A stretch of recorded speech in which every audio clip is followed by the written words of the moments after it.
name is Katie Townsend. I'm the McKinney-Vento Homeless Liaison for Lincoln County School District. I've been in that role for almost 10 years now. So Lincoln County is actually my home community, and I've been amazed at the number of homeless youth and families that actually live in this community. When I moved back here in 2010, we had about 400 students and families that were identified as homeless, and that number has reached over 1,000. That was our last school year, the 2017-18 school year.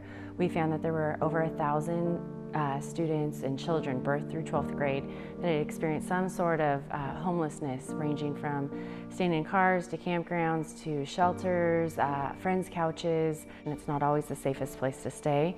And there is a lot of trauma and stress that comes with living in that situation, not just for the parent, but for the child. And that's why a program like Safe Families would be a wonderful fit for our community, to be able to wrap around them with support. My situation, I was in a domestic violence situation. I had to get away.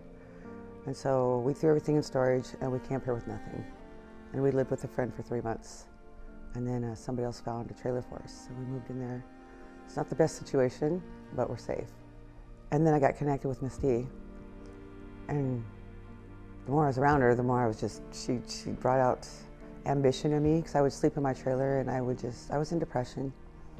And it wasn't good for him. And if it wasn't for them, I don't think I'd be where I am right now. So I grew up here in Lincoln County.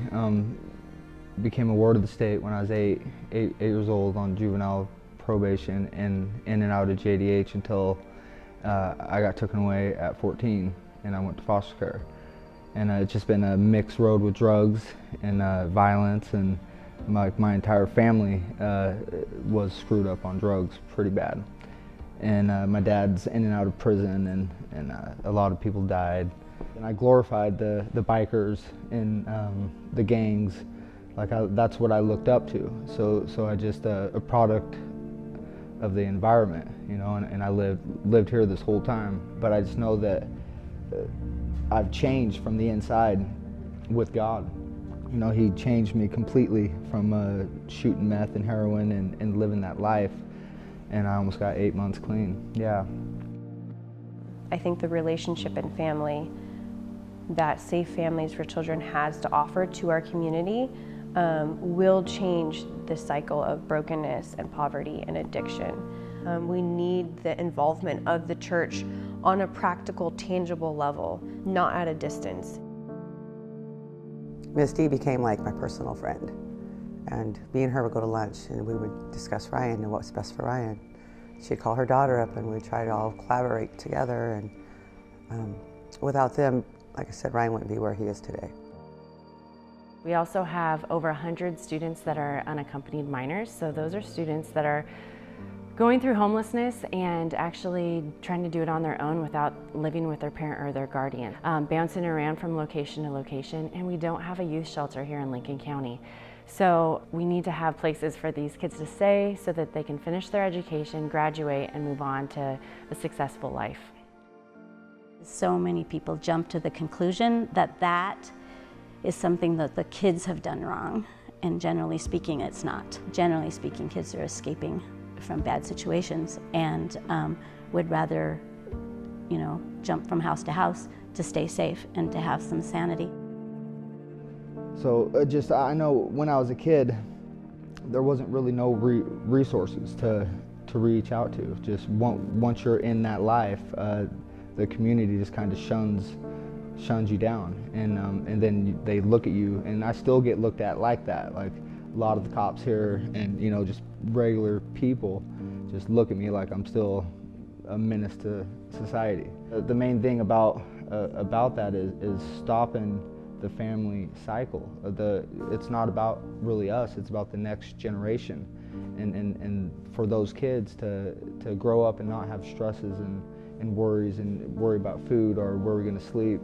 The kids shouldn't have to stress about that at a young age. I'm Alexis Shrewsbury, and I work with homeless and at-risk youth. I think Safe Families for Children is a huge need in our community. Working with these children and their families, I see a lot that they need some extra help and support this happens so often with our families, is a new family moved to town, and for a job, the father got a new job and wanted to move to the area. They had a house, 3 children. Mom battled addiction and ended up going into jail. Shortly after that, the dad, being a single father while mom was in jail, was having a really hard time and couldn't stay on top of getting the kids to school on time and making it to his job, that he actually ended up losing his job, and they became homeless. And dad was just needing that support. He had no one here to help him, to help watch his kids, to pick them up or take them to school.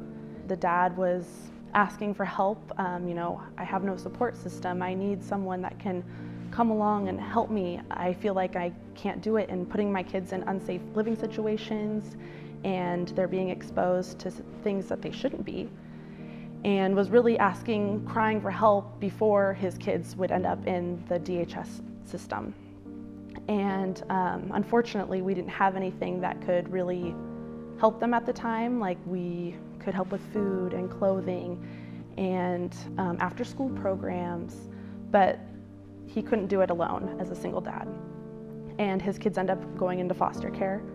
But if we would have had Safe Families for Children, that would have really eliminated, and if we could have been there to help him, he would have been successful and would have his kids, and his wife would be able to have the treatment that she needed to get through, and their family would be together.